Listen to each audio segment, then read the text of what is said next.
నమస్తే. Welcome to our channel. నేను సిరి. రాష్ట్రంపై భారం పడదు. కేంద్ర నిధులతోనే రాజధాని పోలవరం పూర్తి అని చెప్పేసి ఈ అంశం మీద మనతోని వివరించడానికి మనతో పాటు ఉన్నారు TDP official spokesperson Uppulapati Srinivas Chowdary గారు. నమస్కారం సార్. నమస్తే మా శ్రీ గారు. సార్, ఇప్పుడు చూస్తున్నట్టయితే అంటే లక్షల కోట్లన్నీ తీసుకెళ్ళి కూడా అంటే మొత్తం రాజధాని మీదనే పెట్టేస్తున్నారని ఒక దుష్ప్రచారం అయితే జరుగుతుంది. మరి దీని మీద మీ స్పందన ఏంటి సార్? మా శ్రీ గారు, మొదట మీకు ఎంటీవీ ప్రేక్షకులకి నా తరపున తెలుగుదేశం పార్టీ తరపున మొదట నమస్కారాలు. ఆంధ్ర రాష్ట్రం అప్పుల ఆంధ్రప్రదేశ్ గా, ఆంధ్ర రాష్ట్రం డ్రగ్ ఆంధ్రప్రదేశ్ గా, ఆంధ్ర రాష్ట్రం అవినీతికి కేర్ ఆఫ్ అడ్రస్ గా, బ్రాండ్ అంబాసిడర్ గా మార్చేసి అప్పులు అడుక్కునే వాళ్ళగా తయారు చేసిన గత ప్రభుత్వం పుణ్యమని, ఆ రాజధాని లేకుండా, పిల్లలకి మరొక అవకాశం లేకుండా, మీ రాష్ట్రానికి ఏ రాజధాని అని చెప్తే చెప్పుకోలేని దుర్మార్గమైన పరిస్థితి గత 5 ఏళ్ళకి గడిచింది. చాలా మంది భావోద్వేగానికి గురయ్యారు. ఎందుకంటే రాజధాని లేని రాష్ట్రాన్ని ఎలా పరిపాలిస్తున్నాడు ఈ తొగలకు మంత్రి అని. అయినా సరే మహేష్పతి సామ్రాజ్యం ఊపిరి వేగబట్టుకున్నట్టు 5 ఏళ్ళు ఓటు హక్కు వచ్చే వరకు చాలా మంది వెయిట్ చేశారు. ఒక్కసారిగా 2024 ఓటు హక్కు రావడం ఈ రాష్ట్ర ప్రభుత్వాన్ని అతఃపాతాలను దొక్కేశారు. కేవలం ఈ రాష్ట్రంలో సెంటిమెంట్ గా భావిస్తున్న, ఆంధ్రుల హక్కుగా భావిస్తున్న అమరావతిని విధ్వంసం చేయడం. దాదాపు 29 గ్రామాలు, 35,000 పైచిలకు ఎకరాల భూములు ఇచ్చి రైతులు నయా పైసా తీసుకోకుండా కౌలు, తద్వారా వచ్చే పింఛన్లు, అక్కడ ప్లాట్ అలాట్మెంట్ మీద ఆధారపడి జీవిస్తున్నారు. అక్కడ సిఆర్డీని చేసి ఆయనకు అనుకూలంగా ఓ సంస్థ తెచ్చిపెట్టుకొని అక్కడ R5 జోన్ లో సెంటు భూములు ఇల్లు ఇస్తానని చెప్పి ఆగమేఘాల మీద ప్రస్తాపాలు చేసి ఆ అమరావతి రైతులు ఎంతమంది అయితే ఉన్నారో వాళ్ళు నిరాహార దీక్ష చేస్తే వాళ్ళ మీద దాష్టికం, మామూలు దాష్టికం కాదు, 2,900 కేసులు పెట్టారు. 200 మంది చనిపోయారు. రైతులు ఆత్మహత్య చేసుకుని చనిపోయారు ఈ బాధలు భరించలేక. ఒక అతనే ట్రాన్స్ఫర్ పడుకుంది చనిపోయాడు. ఆడపిల్లలు, మగపిల్లలు అందరూ కలిసి ధర్నాలు చేస్తుంటే ఆడవాళ్ళని చూడకుండా, గర్భవతులను చూడకుండా పోలీసులు కడుపు మీద తన్ని సంఘటన కూడా నేను చూశాను. అలాగే న్యాయస్థానంతో దేవస్థానం వెళ్తుంటే రాళ్లతో, కర్రలతో, సోడా బాటలతో కొట్టారు. ఇంత నికృష్టమైన పరిపాలన చేసిన జగన్మోహన్ గారిని తగిన బుద్ధి పక్కన పెట్టారు. ఈరోజు అమరావతి నిర్మాణం మహేష్పతి సామ్రాజ్యం పిలుచుకున్నట్టు మళ్ళీ అమరావతి ఆగమేఘాలుగా అద్భుతమైన నగరాన్ని నిర్మించడం కోసం ఎన్డీఏ గవర్నమెంట్ పక్కా ప్లాన్ ప్రకారం వెళ్తాం. మొదట దశగా ఇన్నర్ రింగ్ రోడ్డుకి 20,000 కోట్లు ఇచ్చారు. అది 30 వరకు అవుతుంది, ఇస్తామన్నారు. ఇన్నర్ రింగ్ రోడ్ వర్క్ అయిపోయింది. అయితే జంగిల్ క్లీనింగ్, అమరావతిలో ఉన్నటువంటి స్టీలు, వైర్లు, స్టీల్ సామాన్యులు, యంత్ర సామాగ్రులు అంతా కూడా గత ప్రభుత్వం దొంగలు దోచుకెళ్ళిపోతే మళ్ళీ దాన్ని రికవర్ చేసి జంగిల్ క్లీనింగ్ పేరు మీద 36 కోట్లు ఖర్చు పెట్టి మొత్తం పిచ్చి మొక్కలు, చెట్లు పెరిగిపోయిన ఆ రోడ్లన్నీ కూడా క్లీన్ చేశారు.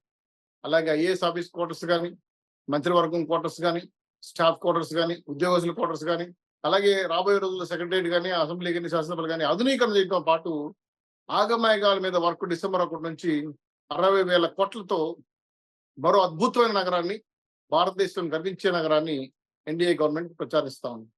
దీంట్లో 50% అంటే 51% గ్రీనరీ ఉంచాలని కండిషన్ కూడా పెట్టారు. అంటే చెట్లు బాగా పెంచాలి, మానవుల యొక్క ఆక్సిజన్ కాకుండా పర్యావరణ సమతుల్యత కూడా తీసుకోవాలనే విషయంతో దీని మీద కూడా స్పెషల్ గా అటవీ శాఖ మంత్రి, మన ఉప ముఖ్యమంత్రి పవన్ కళ్యాణ్ గారు స్పెసిఫిక్ గా దీన్ని డ్రోన్ ద్వారా కూడా వీలైతే అడవులు పెంచాలి, ఇలాగే చెట్లు నాటాలి, ఇంటికి 2 చెట్లు పెంచాలని కండిషన్ కూడా పెట్టారు.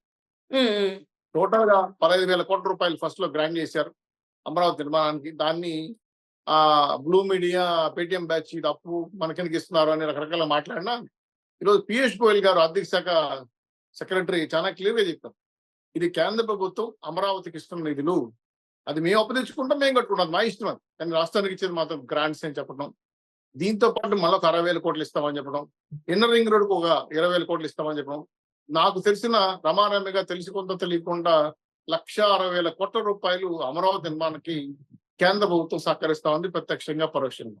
సో నవనగరాలు అంటే విద్య కుసుమాలు వికసించే యూనివర్సిటీలు, హైటెక్ పార్కులు, ఇండస్ట్రియల్ పార్కులు, సెమీ ఇండస్ట్రియల్ పార్కులు, ఇది కాకుండా అంబసీలు, ఫారిన్ అంబసీలు, కేంద్ర ప్రభుత్వ కార్యాలయాలు, ఆర్బీఐ బ్యాంకు కేంద్ర కార్యాలయాలు, ఇలాగ అనేక అడ్మినిస్ట్రేషన్ ఆఫీసులు కూడా అమరావతిలో నిర్మించడం వల్ల విశ్వవిఖ్యాత నగరంగా పేరు తెచ్చుకోవడమే కాకుండా ఉపాధి అవకాశాలు, ఉద్యోగ అవకాశాలు మెరుగుపడే అవకాశాలు ఉన్నాయి. ఎందుకంటే మీరు హైదరాబాద్ లేని తెలంగాణ ఊహించలేరు. మద్రాసు అంటే చెన్నై, మద్రాసు లేని చెన్నైని ఊహించలేరు. బెంగళూరు నగరాన్ని లేని కర్ణాటకను ఊహించలేరు.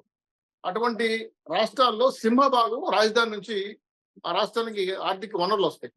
కానీ మన రాష్ట్రానికి రాజధాని లేదు. మా పిచ్చి తుక్కులకు ముఖ్యమంత్రి, మాజీ ముఖ్యమంత్రి 3 రాజధానులు కడతాను నుంచి కనీసం 3 బాత్రూములు కట్టకుండా 3 ఇటుకలు కూడా పెట్టకుండా వెళ్ళిపోయాడు. ఇవన్నీ డ్రామాలు ఆడిన విషయం ప్రజలకు అర్థమైపోయింది. సరే, ఆయన పక్కన పెట్టాడు.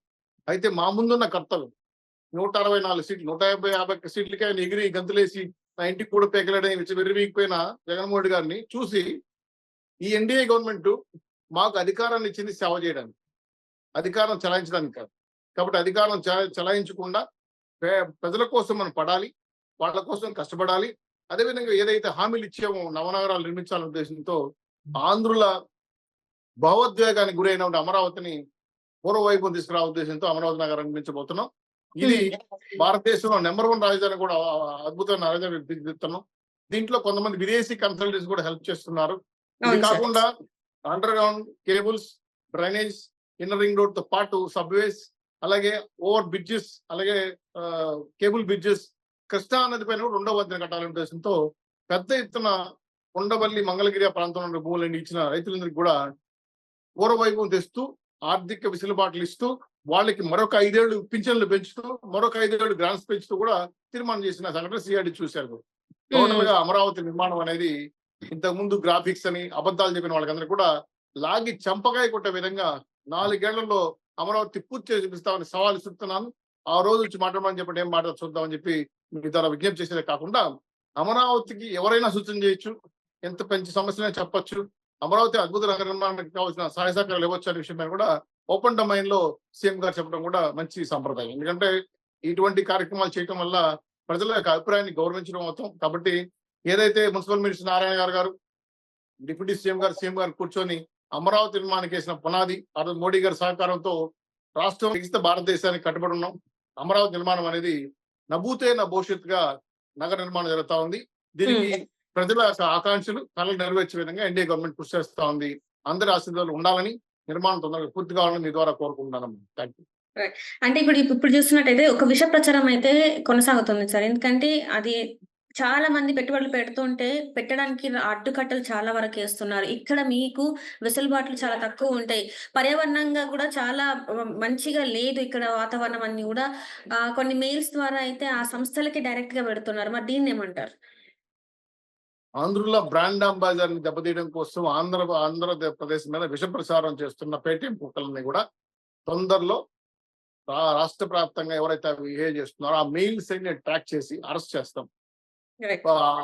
ఏపీ ప్రభుత్వానికి నష్ట కలిగించి ఎవరు బిహేవ్ చేసినా చట్టపరమైన చర్యలు తీసుకుంటాం. ఇంకా కూడా విష ప్రచారం చేస్తున్న బ్లూ మీడియా కానీ, సాక్షి పేపర్ కానీ, సాక్షిలు కానీ ఇలానే చేస్తే మాత్రం బ్రాడ్కాస్టింగ్ సిస్టమ్ ప్రకారం, ట్రాయ్ నిబంధనల ప్రకారం నిషేధించే అవకాశాలు కూడా ఉన్నాయి తొందరలో ఇట్లాంటి ప్రవర్తన చేస్తే. ఎందుకంటే ఈ మధ్య ఒక నటి విషయంలో దుర్మార్గంగా మాట్లాడారు, అమ్మాయిల విషయం కూడా పక్కన పెట్టి మాట్లాడారు. అదేవిధంగా రాజధాని మీద కూడా ఈరోజు చేస్తున్న విష ప్రచారాలే కాకుండా పెట్టుబడులు రానియకుండా అడ్డుకట్టలు వేస్తున్నారు. పెట్టుబడిదారులకు మీరు అన్నట్టు మెయిల్ పంపించేదే కాకుండా భయభ్రాంతి సూచన కోసం అల్లరి చేయటం, కేసులు పెట్టడం, గొడవలు చేయడం అనేది కూడా చేస్తున్నారు. కాబట్టి ఇటువంటి వాళ్ళని ఉపేక్షించే ప్రసక్తే లేదు. ఆగమేఘాల మీద చట్టపరంగా చర్యలు తీసుకొని వాళ్ళకి తగిన బుద్ధి చెప్పే తొందరలోనే ఉన్నాయి. అయినా మళ్ళీ చేస్తామంటే మాత్రం ప్రభుత్వం క్షమించదు. వీళ్ళు ఖచ్చితంగా తగిన బుద్ధి చెప్పే లేకుండా జైల్లో పడేసే అవకాశం ఉంది. కాబట్టి తస్మత్ జాగ్రత్త. ప్రభుత్వ విధానాలపైన మాట్లాడేటప్పుడు కొద్దిగా హద్దు పెట్టుకొని మాట్లాడని చెప్పి మీ ద్వారా హెచ్చరిస్తున్నానమ్మా. అమరావతి నిర్మాణానికి అన్ని రకాల పథకాలు, ప్లాన్ సిద్ధమయ్యాయి. ప్రభుత్వ సహకారంతో, కేంద్ర ప్రభుత్వ సహకారంతో మీరందరూ ఊహించిన విధంగా ఆంధ్రుల కళలు పండే రోజులు తొందరలో ఉన్నాయని చెప్పి మీ ద్వారా విజ్ఞప్తి చేస్తున్నాను.